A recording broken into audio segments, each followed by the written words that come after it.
Aquarians, let's see कि 16 फरवरी 2026 आज का divine message, goddess guidance, universal message क्या है। यूनिवर्स आपसे क्या कहना चाहता है आज के दिन। अभी आपको करंटली क्या सुनने की ज़रूरत है। लाइफ की किसी भी सिचुएशन में अगर आप आते हैं तो क्या करना सही रहेगा आज के दिन। और अगर लाइफ की किसी ऐसी सिचुएशन से गुजर रहे हैं जहां आप डिवाइन गाइडेंस चाहते हैं तो यहाँ आपको वो गाइडेंस मिल जाएगा। So let's start the reading. Aquarius, sun, moon, Venus, rising. सबसे पहले देखते हैं आज के दिन की ओवरऑल एनर्जी क्या है, कैसा रहेगा आपका आज का दिन, क्या हो सकता है आज के दिन में। Please universe, please divine power, please spirit guide, please give me the accurate message.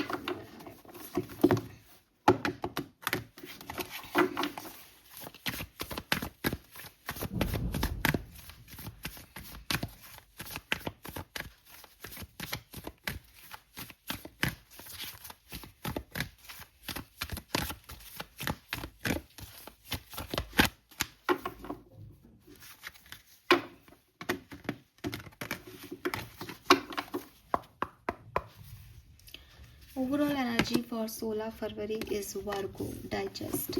So Aquarius, मुझे ऐसा लगता है कि काफ़ी लोगों के लिए आपको कोई रिज़ल्ट मिल सकता है। रिज़ल्ट, अगर आपने कोई मेहनत की थी तो उसका फल मिल सकता है, प्यार मिल सकता है। अगर आप किसी रिश्ते पे बहुत लंबे समय से कोशिश कर रहे थे, मेहनत कर रहे थे, तो वो रिश्ता फाइनली फल फूल सकता है। फाइनली उस कनेक्शन में आपको अप्रोच दिख सकती है। हार्ड वर्क बहुत हो सकता है आज के दिन, मेहनत बहुत कराए आज का दिन, ऐसा हो सकता है। बिकॉज़ ये हार्ड वर्क ही आपको जो है वो अच्छे रिजल्ट्स तक लेके जाएगा। दूसरी चीज़ मुझे ये लगती है कि आज के दिन की अप्रोच बहुत प्रैक्टिकल होनी चाहिए। इमोशंस का आज के दिन से कोई लेना देना नहीं है। अगर आप ओवर इमोशनल फील करते हैं तो आपको लगेगा कि लोग आपको सुन नहीं रहे हैं या कोई फ़र्क नहीं पड़ रहा, वो इमोशंस काम नहीं आएंगे आज के दिन, क्योंकि आज के दिन की अप्रोच या आज के दिन की एनर्जी ही प्रैक्टिकल की अप्रोच की है। तो जितना आप बहुत प्रैक्टिकल हो गए कि ठीक है ये करूँगा तो ये हो जाएगा, ठीक है, और दिल की नहीं सुन के दिमाग की सुन के कैलकुलेटिव हो के आज के दिन काम करेंगे, उतना आज का दिन आपके लिए बढ़िया रहेगा। Fine, let's see spirit message आज के दिन का क्या है। Message from spirit. Thank you so much. Make it your mission to accept all part of you, the good and what you perceive to be your imperfection. Don't look for any outside validation. It is already within you. Once you realize your true beauty and potential, you will never doubt yourself again. So, ये जो message है basically आपको कह रहा है कि अपने अंदर के अच्छे और बुरे दोनों ही तरीके के इंसान को एक्सेप्टेंस दे दो, ठीक है। क्योंकि अगर आप अपने आप को इम्परफेक्ट नहीं देख पाते हो या आपको लगता है नहीं मैं तो कोई गलती नहीं करता, मैं तो गलत हो ही नहीं सकती, तो यहाँ पे ये आपकी सबसे बड़ा इम्परफेक्शन है। आपका इम्परफेक्शन यही है कि आप सिर्फ अपने अंदर अच्छा देखते हो, अपने अंदर की बुराइयों को देखना ही नहीं चाहते। यूनिवर्स आपको यही कह रहे हैं कि तुम अपने अंदर की अच्छाइयों और बुराइयों दोनों को देखो और दोनों को एक्सेप्ट करो कि ये मेरी अच्छी चीज़ें हैं और ये मेरी लाइफ की ख़राब सिचुएशंस थी जिनमें मैंने ख़राब बिहेव किया। मैं बहुत इम्पल्सिव हो सकती हूँ, मैं बहुत गुस्सा कर सकती हूँ, या मैंने गलत डिसीजन मेकिंग की। जब मैं इन चीज़ों को एक्सेप्टेंस दे दूँगी तो मुझे बाहर के लोग क्या कह रहे हैं इनसे फ़र्क नहीं पड़ेगा। अगर मैं इन चीज़ों को एक्सेप्टेंस नहीं दूँगी तो मुझे बड़ा फ़र्क पड़ेगा कि इसने मेरे लिए ऐसा कैसे कह दिया, इसने मेरे लिए वैसा कैसे कर दिया। तो अब मुझे फ़र्क नहीं पड़ता, because I know who I am. Universe आपसे यही चाहते हैं कि आउटसाइड वैलिडेशन से अच्छा है तुम खुद को जान लो। जब आप अपनी ट्रू ब्यूटी, अपने ट्रू पोटेंशियल को बिलीव कर लेते हो तो कोई कितना ही कुछ करे आपको उस पर कभी डाउट नहीं होगा। लेकिन जब आप खुद को सिर्फ अच्छा देखते हो तो फिर जैसे ही व्यक्ति आपकी कोई कमी गिनाता है तो आपको भी लगता है कि अच्छा ये हो सकती है क्या। क्यों? क्योंकि आपको पता है कि कुछ चीज़ें आप भी अपने आप से झूठ बोल रहे हो। लेकिन जब आप खुद के साथ सच्चे हो जाते हो तो आपको लगता है कि नहीं, तुम मुझे क्या बताओगे, मुझे सब पता है मेरी अच्छाई बुराइयों के बारे में। तो यहाँ तक पहुँचना आपके लिए बहुत ज़रूरी है इस समय, क्योंकि हो सकता है अब बाहर के लोग, बाहर की सिचुएशंस आपको मेंटली अफेक्ट कर रही हों या करें आज के दिन, ठीक है। लेट्स सी गाइडेंस क्या है आपके लिए एक्वेरियस 16 फरवरी 2026 guidance for Aquarians, to be fair. वाह, सी टू बी फेयर में अगेन दो जो हैं वो पार्ट हैं टू बी फेयर के, सही और गलत, अच्छा और बुरा, जजमेंट, है ना। ये चीज़ें आपके लिए बहुत ज़रूरी है यहाँ पे। वाओ, एंजल की तरफ से एक मैसेज भी लूँगी मैं। Thank you so much. Okay, दो मैसेज आ रहे हैं, दोनों ही ले लेते हैं। सो यहाँ पे है सॉलिट्यूड और यहाँ पे है shine from within. See shine from within, अभी आपको जो मैसेज दिया गया, शाइन फ्रॉम विद इन का क्या मतलब है कि बाहरी तौर पे जो हम दिख रहे हैं, जो हम बोल रहे हैं, वो हम इसलिए भी बोल रहे हैं क्योंकि माहौल ऐसा है, सामने वाला सुनना ये चाहता है। हम इसलिए भी अपने चेहरे के स्कार छुपा रहे हैं क्योंकि हम पार्टी में जाएंगे, वहाँ सब तैयार होके आ रहे हैं तो हम भी तैयार होके आएंगे। लेकिन ये हमारी रियलिटी नहीं है। रियलिटी यही है जैसे हम हमारे घरों में रहते हैं, जब हम हमारे चेहरे को एकदम पास से देखते हैं तो देखते हैं कि हाँ यहाँ पे डार्कनेस है, यहाँ पे ये जो है पिंपल का निशान नहीं गया, या यहाँ पे जो है वो हेयर ग्रोथ ज़्यादा है इस एरिया ऑफ फेस पे। यही हमारी रियलिटी है। हम उसको छुपा सकते हैं लेकिन हम उससे भाग नहीं सकते। यूनिवर्स आपको यही कह रहे हैं कि looks are only skin deep, true beauty shine from within. आप कैसे दिख रहे हो ये आपकी आउटर ब्यूटी हो सकती है, लेकिन सच्ची ब्यूटी ये नहीं है। सच्ची ब्यूटी जो है वो आपके दिल कैसा है उस पर डिपेंड करती है। This is the time for self acceptance and for relieving your true beauty. So यही मैसेज आपके स्पिरिट गाइड्स दे रहे हैं, यही मैसेज यहाँ आ रहा है। बाहरी दिखावे में नहीं पड़ना एक्वेरियस, बाहरी लोगों से वैलिडेशन भी नहीं लेने अपने किए कर्मों के कि ये मुझे अच्छा माने, ये मेरे टास्क को देखें। अंदर से अच्छा होना है, अंदर से खूबसूरत होना है, दिल का अच्छा इंसान बनना है और अपने अच्छे बुरे को जानना है ताकि बाहरी वैलिडेशन हमें अफेक्ट नहीं करें। बार बार एक ही मैसेज आना सिग्निफिकेंट है। Then we have solitude. Think of being alone as meaning you are all alone, all one, and in total harmony with everything.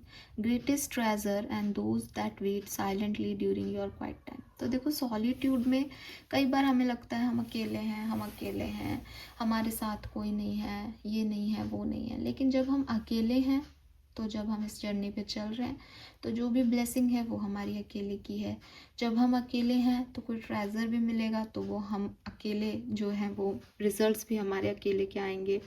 तो जब हम अकेले होते हैं तो बेसिकली हम परफेक्ट होते हैं, हम में सब होता है। हम में मस्कुलिन एनर्जी भी है, हम में फेमिनिन एनर्जी भी है। हम अकेले लड़ सकते हैं, हम अकेले रो सकते हैं, हम अकेले खा सकते हैं, हमें किसी की ज़रूरत नहीं है। तो यूनिवर्स के साथ हमारा कनेक्शन स्ट्रांग हो जाता है। बिकॉज हो सकता है कि आपके पुण्य किसी के पाप से जुड़ जाएं तो यूनिवर्स आपसे कनेक्ट नहीं करें कि बेटा तू तो अच्छा है लेकिन तू जिसके साथ बैठा है उसकी एनर्जी अच्छी नहीं, मैं उसके सामने तेरे को दर्शन नहीं दे सकता। लेकिन जब आप अकेले हो तो आप अपना ध्यान रखना जानते हो, आप अपने ही कर्मों को समझते हो, मैंने ये किया ये किया। ऐसे में आपका और डिवाइन का कनेक्शन बहुत स्ट्रांग हो जाता है। ऐसे में जो भी ब्लेसिंग्स आती है वो सिर्फ आप पे शावर होती हैं, वो बढ़ती नहीं है।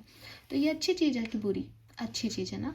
तो यूनिवर्स आपको यही कह रहे हैं कि आप अकेले नहीं हो, आप सब कुछ मिला के एक हो, ठीक है। और आप बहुत पावरफुल बीइंग हो और आपको सब कुछ मिलेगा। आप बस जितना आप वेट कर रहे हो उसमें शिद्दत लगाओ और अपनी तपस्या मानो इस चीज़ को, सब अच्छा होगा। Then we have clean it up.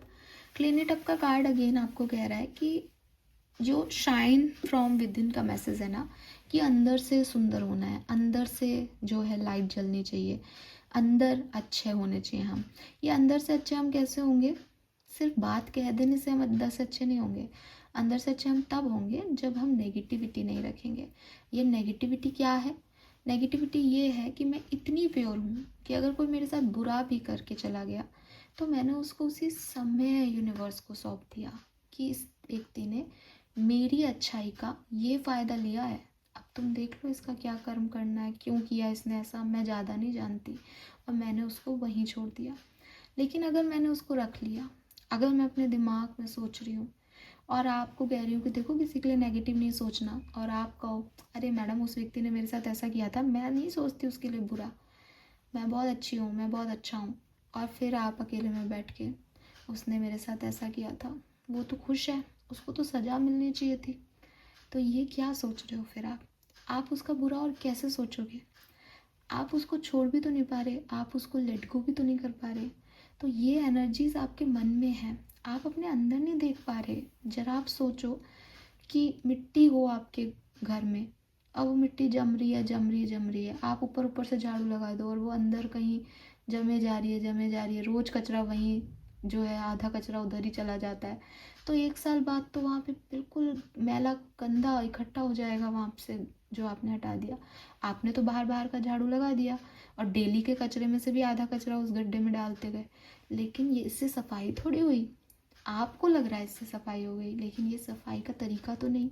सफाई का तरीका तो यही है कि एक एक कोने से मैं मन के हर एक पार्ट से वो मैल निकाल दूं, जो मुझे किसी के बारे में गलत सोचना पड़ रहा है या मुझे अपनी पुरानी गलतियां याद आ रही हैं, तो मैं उन सबको निकाल के यूनिवर्स को भेज दूं। ऐसा किसने किया था? ऐसा द्रौपदी ने किया था। जब द्रौपदी के साथ गलत हुआ, उसके कई सालों बाद महाभारत का युद्ध लड़ा गया। उसने अगर जिद पकड़ी होती तो फिर शायद महाभारत के युद्ध का अंजाम कुछ और हो सकता था, क्योंकि तब तक इतना गंदगी नहीं हुई थी कि उनके पाप भर जाते कौरवों के। लेकिन श्री कृष्ण ने द्रौपदी को कहा कि अगर तुम चाहती हो कि तुम्हें न्याय मिले तो तुम शांति से बैठना सीखो, पेशेंस रखना सीखो, क्योंकि ये जो इम्पल्सिव रिएक्शंस होते हैं, आधी प्रॉब्लम इन्हीं की वजह से आती है। तो चीज़ें जो हैं उनको लेट गो कर देना, सरेंडर कर देना बहुत ज़रूरी है। और सरेंडर करना और लेट गो करना ऐसा नहीं है कि नहीं नहीं मेरे मन में कुछ नहीं है फिर भी रखें। नेगेटिविटी को रिमूव करना, क्लींस करना बहुत ज़रूरी है। अपने घर में कपूर का धुआं करें, या फिर अगर आपके पास सेज स्टिक है तो सेज स्टिक का धुआं करें, क्लिनजिंग करें, खुद नमक के पानी से नहाएं, नमक के पानी से हाथ धोएं और मेडिटेशन करें। नेगेटिविटी को, किसी के बारे में गलत थॉट प्रोसेस को एक्टिव नहीं होने दें। आप ह्यूमन बीइंग हो, आपके मन में आ सकता है, लेकिन उसी समय उस विचार को त्यागें और कुछ और सोचें। ठीक है, ये बहुत ज़रूरी है। टू बी फेयर का कार्ड आपको एक मैसेज तो यही दे रहा है कि कभी कभी हम अपने साथ और दूसरों के साथ थोड़े अलग बिहेव करते हैं। जब हम गलती करते हैं तो हमें लगता है कि गलती से हो गई, सॉरी नहीं करनी चाहिए थी, माफ़ कर दो, और एक्सपेक्टेशंस भी रखते हैं कि सामने वाला माफ़ कर दे। लेकिन जब हमारे साथ गलत होता है तो हमें लगता है ऐसे कैसे हो गई, इतनी भी अक्ल नहीं थी कि ऐसा नहीं करना चाहिए, और मैं माफ़ नहीं कर सकता इस गलती के लिए। तो ये जो ड्यूअल पर्सनालिटी है, दैट इज़ रॉन्ग। क्या आप अपने ईश्वर से कभी माफ़ी नहीं मांगते? क्या आप अपने घर वालों से कभी माफ़ी नहीं मांगते? क्या आपने कभी कोई गलती नहीं की? अगर यस की है तो सामने वाले को भी आप माफ़ कर रहे हो, उसको अपनाने के लिए या कुछ और, इस सेंस में नहीं, लेकिन इस सेंस में कि ठीक है तू कर गलतियाँ, मैंने भी की हैं। गलतियों से सीखता है इंसान जाकर। कोई आपको परेशान कर रहा है, आपको डिस्टर्ब कर रहा है, एक बार कर रहा है तो उसे माफ़ कर दिया। अब वो बार बार कर रहा है तो डेफिनेटली आप रिएक्ट करो, लेकिन कोशिश करो कि उसकी एनर्जीज़ को खुद पे हावी नहीं होने दो, क्योंकि वो तो नेगेटिव एनर्जीज लेके चल रहा है, वो तो चाहेगा ही कि आप भी नेगेटिव हो जाओ, बट आपके अंदर की लाइट डिम नहीं होनी चाहिए सामने वाले के लिए। तो माफ़ करना भी यहाँ पे बहुत ज़रूरी है। ठीक है, this is all for you. Number 11, number 3, number 6, number 9 बहुत सिग्निफिकेंट है। 12 नंबर भी बहुत सिग्निफिकेंट है। 6 और 9 का कुछ हो सकता है यहाँ पे आप लोगों के लिए। आप जून या सितंबर बॉर्न हो सकते हैं, या जिस पर्सन को डील करते हैं किसी खास पर्सन के लिए सिग्निफिकेंट हो सकता है।